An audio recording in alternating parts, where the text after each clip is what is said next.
Hello class, I'm gonna do something a little bit different today because my laptop has no volume so nobody could hear me. So I'm just gonna upload a video and talk a little bit about what I was hoping you guys were doing last week and what you're gonna be doing the week ahead. So if you checked the Blackboard and the TopHat, you'd see that I put some questions on the TopHat regarding the movies I want you to watch. There are 4 movies. Last week, I gave you the Battle of Algiers, right? Which is about the French colonizing Algeria. This is an issue that's happened everywhere in the world. The Europeans went into South America, into Africa, into Asia, and they controlled large pieces of land, entire countries, shaped the entire culture around these countries. And eventually, some of these countries decided they wanted to fight back and regain their independence. What I want you to get from that movie is I want you to understand what it really means to be fighting for your freedom. You're not always fighting evil people per se. You're fighting another army. You're fighting people in another country, and they think they also have a duty. So the French looked at it like, oh, we've been in Algeria for a couple hundred years. The Algerians were looking at it like the French have been controlling us for a couple hundred years. So what do? Right? And in the movie, you see both sides fighting. You see both sides killing each other. In the question that I gave you guys on TopHat, I want you to go deeper into that. How did you feel? Did you feel sympathy for both sides? Were you clearly favoring one side? Could you put yourself in the shoes of some of those people? How do you think you would react? And if you go back to the beginning of this semester, one of the first things that I wanted you to feel was a connection, right? Like, how does this connect to your life? And I want you to connect yourself to that part of the world, right? Like here, if you consider yourself an American, right? Like we had the Revolutionary War. It is very important in our history that we were able to fight, right? We care about our military so much. But when it comes to war, it is messy. Each side thinks they are God's chosen people, right? And so Battle of Algiers is considered one of the top 100 movies ever made. The Pentagon studied the Battle of Algiers right before we went into Iraq. Terrorists study Battle of Algiers and military veterans study the Battle of Algiers. And it was done in a way where you really could look into the psychology of both people.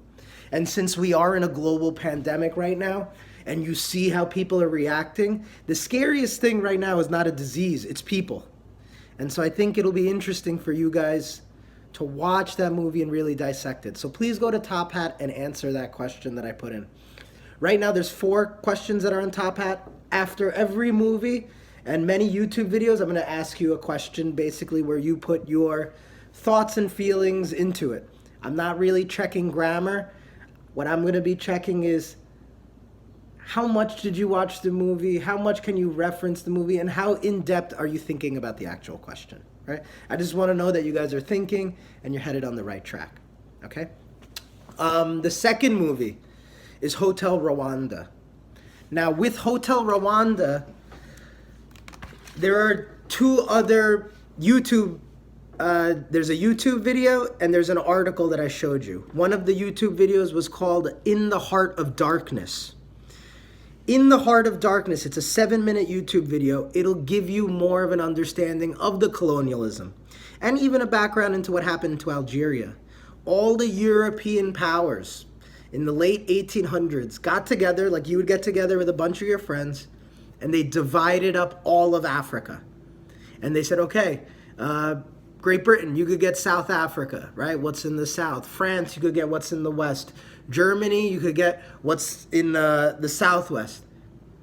But Belgium wanted the middle. They wanted the Congo. We've probably heard of the country Congo before. The Congo is the size of all of Western Europe. So you could fit England, you could fit France, you could fit Germany, Belgium. You could fit everything into the Congo. It is a massive, massive country with massive, massive resources. What happened when the Belgians got into Congo is they told the rest of the world, oh, we're gonna civilize. And the word civilize is very important. We're gonna civilize the savage race. So people thought this was like a non-profit, that they were doing good.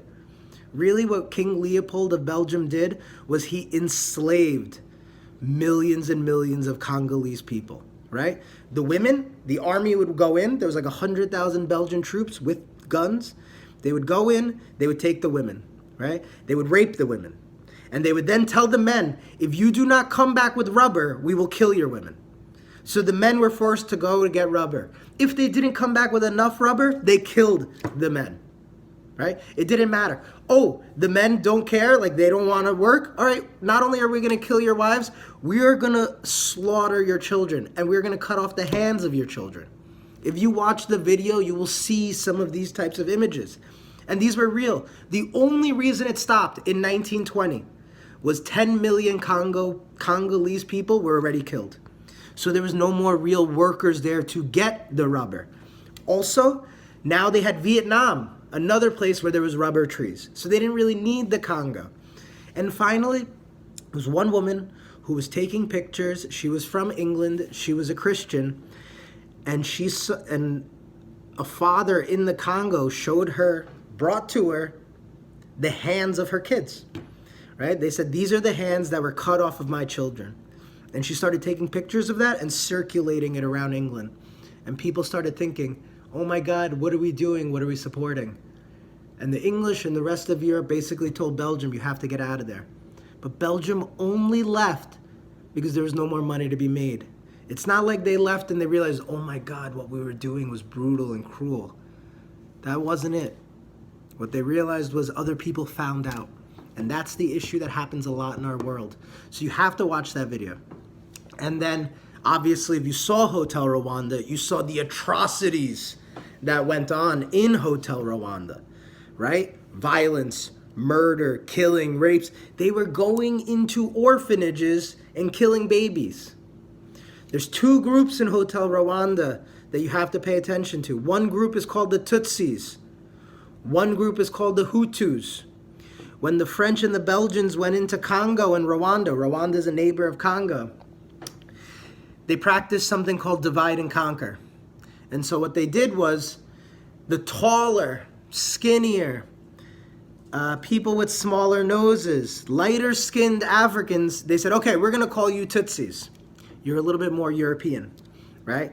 And the people that were a little bit shorter and more traditionally African, as how we know it, we considered them Hutus. And it was the Tutsis that helped the French control the Hutus, right? It was around like 9 to 10 million Hutus that died. This is where I need you to put yourselves in those people's shoes again. Empathize. Would you help the Belgians control the Hutus? I mean, if you do, then you don't die and your kids will grow up healthy. But if you go against the French and you help the Hutus, the French will also cut off your hands. They'll murder your kids. How do you make that decision to be a hero? It is one of the hardest things in the world. And like we talked about Battle of Algiers, you might think you're a hero, but maybe you're not. Hotel Rwanda and the Battle of Algiers really show you the psychology of war and combat and violence. It's what would be happening if this global pandemic, right? If this disease wasn't killing 1 or 2% of people, but was killing 25% of people, how would you react? What would you be willing to do to take care of your family? It becomes complicated. It becomes difficult. Every story, right? And that's the world we live in. Luckily, we've grown up around some privilege where we haven't had to make life and death decisions always, right? Now, the article that I sent you on Blackboard is called, How Can You Love a Child of Rape? Because what happened in Rwanda was not only were 800,000 to 1 million people killed in Rwanda, but tens of thousands of women were not only killed, but also raped. And it was used as a tactic of war. This is something I taught you guys as well when we talked about like the Pakistan and Bangladesh wars. Pakistan, when fighting Bangladesh, used rape as a weapon of war because they knew if the women came back home in some of these Muslim cultures and they knew that they were raped, they would be shunned from the home. It was a type of warfare where it wasn't like physical violence, it was mental violence, where we know we can not only hurt you, but we could break your will to fight. Actually, troops and armies do this a lot of times, where sometimes they shoot other soldiers, not to kill them, but they shoot them to maim them, to injure them. Because if I shoot you to kill you, okay, you're dead, you're in the ground, whatever. But if I shoot you in the back, and now you don't have the access of your legs, your fellow soldiers are going to try to help you. They're going to bring you back. Then they're going to have to use money and resources to heal you. And those are money and resources that could be wasted. Sounds fucked up, but this is war, right? This is combat. And when you read, How Can You Love a Child of Rape? I really want you to see this photo essay. You are going to hear the actual personal stories of what these women went through and the wars that they've been in. Anytime I read this photo essay in class, people in the class start crying. It is very powerful stuff. It's one of the most powerful things I've ever seen, but you need to watch it.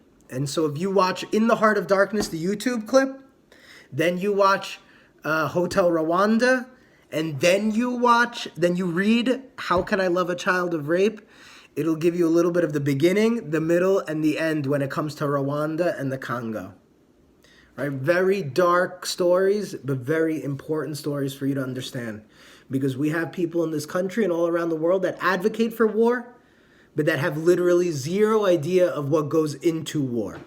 Okay? Now for this week, we're going to stick a little bit more with Africa. There's 2 movies, and these movies are more positive, right? So I hope you see the trend that I'm going in. The first movie is called, and both of these movies are true stories. So I want them to inspire you and motivate you the way they've motivated me. The first movie is called The Boy Who Harnessed the Wind. It is about a boy from Malawi, and his country was suffering, super, super poor. He didn't even have the money to be able to go to school. We don't even want to go to school, and people there are fighting to go to school, and he got kicked out because his family couldn't afford it. And his father wanted him to be a farmer and didn't really care for him to have an education. He goes, we need to do something practical. We need to feed our family. This is like a family of like 6, 7, 8, 9, 10 living in like a hut, right? This is true rural living. And you're going to hear a lot in the movie about environmental problems, lack of rain, where do we get water from, how do we feed our family? And what this boy read about in a book, because books is where we get our knowledge from. What this boy read about in a book was, if I could build a windmill, then I will have the ability to pump water out of the ground. And if I could pump water out of the ground, then we could start planting food all year round, not just during the rainy season. And how does he build this windmill? By reading books and getting parts from the landfill. It is an incredibly inspiring story. There are people right now that don't know how to figure out how to live their lives. Meanwhile, they have like a first world home, a refrigerator full of food. We have the internet. We have what we need, right? This kid had nothing, and he was still able to build a windmill out of garbage. It is a true story. It is a beautiful story. I wanted to inspire you in regards to education. Right now, look at how we are treating nurses. Look how we are treating doctors. Look how we're treating paramedics, EMT officials. Not only those people, look how we're treating the bus drivers, right? The sanitation workers, all the people that are keeping our city clean, people, the grocery workers, the people that we don't necessarily respect all the time. Look how the world is coming to respect them, right? An education, a work effort, a discipline, all of these things will always matter. And so I want you to watch The Boy Who Harnessed the Wind and understand where this kid is coming from and what he was able to. Okay, the final video that I want to talk to you about is called Pirates of Somalia. Somalia is on the Horn of Africa. It's in East Africa, When we hear Somalia, sometimes people reference Black Hawk Down, which was when a helicopter crashed full of like 18 U.S. soldiers, and they murdered those soldiers. And a lot of people are wondering, what are we doing in Somalia, right? Somalia is one of these types of places that it was ruled by warlords. It is a place where a lot of tourists don't go. It is a scary, scary place, and their number one industry is piracy. So these pirates, they seize boats, they capture the boats, and then they expect money from the people that own the boats. It seems like the Somalians would be the bad guys. But like everything else I teach to you in this class, it is a deeper story, and it's much more gray than black and white, right? You hear from some of these Somali pirates where they said, no, we used to be fishermen. But now you have all these countries like Japan, Norway, England, bringing their big fishing boats, and they'll capture all the fish that are on the coast of Somalia. And they said, we can no longer fish because their boats are bigger than ours. And they use these huge nets where they basically just sweep the bottom of the floor, catching every single thing that they can catch. In fact, a lot of times when boats do this, what they're doing is catching everything, and they only use 5% of it for food. The other 95% of stuff that they caught, which is called bycatch, is often thrown overboard and just killed. And that could be turtles, sharks, crab, anything. And so there's a lot of waste. Now, what I really love about Pirates of Somalia is it's a story about a guy that just graduated college and had a boring job. Probably a situation some of you guys are going to end up in. And what happens is he wants to be a journalist, and he meets his idol, who's played by Al Pacino, a famous journalist. And he tells, Al Pacino's character tells Jay Badajour, the true story, says, don't go to college. You don't need to get your master's to become a journalist. You have to find a story and go study that story and then write about it, right? Nobody's going to teach you anything that you can't learn yourself. And so it's really a story about journalism and going an adventure. And what I want you to do is follow that adventure. Go there, right? Like, so watch the movie, see how he goes to Somalia, and just look at all of his experiences and what he writes about. And I want to know how you feel at the end. Once he comes back to Canada, how that made you feel, right? And one of the questions I asked on TopHat regarding that movie is, say you had the courage to go anywhere, right? Any type of story, as dark as possible, as light as possible, but something that maybe the rest of the world doesn't fully know about.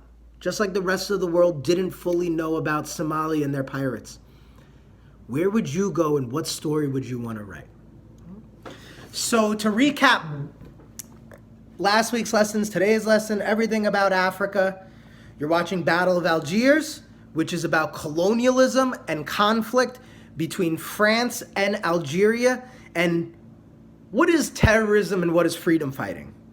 Second thing we talked about was Hotel Rwanda, the movie, and the Heart of Darkness, as well as Can You Love a Child of Rape? Basically the whole story of Rwanda from the past to the present, and how are these people dealing with it? How would you deal with such a situation going on? The third thing was The Boy Who Harnessed the Wind, which is about education in Africa and some of the ingenuity and discipline shown by some of their characters, and also the environmental impacts and how it impacts some rural Africans. And finally, Pirates of Somalia, a relationship between the West and Somalia, and understanding journalism, and what really goes into writing a story and understanding the full perspective of a story. Okay, guys, please watch those videos. Please watch the movies, and I will. And please do the questions on TopHat, and I will be in touch with you virtually. All right, guys. I hope this was decent. All the best. Take care. Bye.